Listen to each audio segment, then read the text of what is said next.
think you mentioned that you have attended also some of the trials of the organizers or people who took leadership roles in the convoy. What happened in those trials? I was able to be at the trial of Tamara Litch and Chris Barber, who just were sentenced on the 7th of October.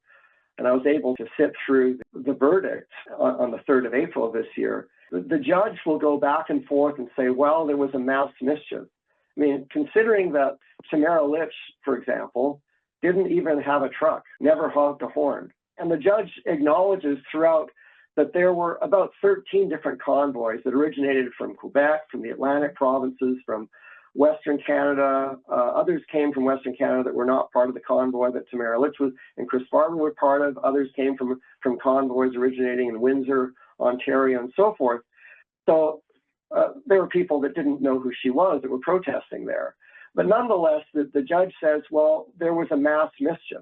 And she also says that the seriousness of the charges against them for mischief are illustrated by the fact that the government invoked the Emergencies Act.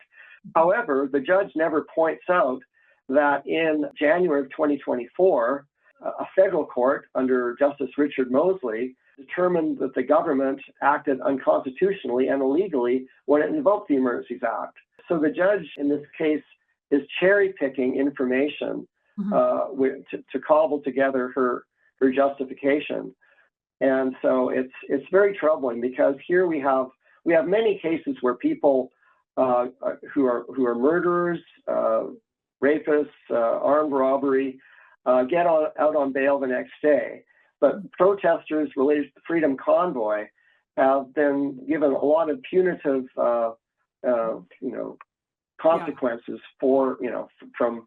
So that there's a real disconnect between the fairness of justice in this country. Right.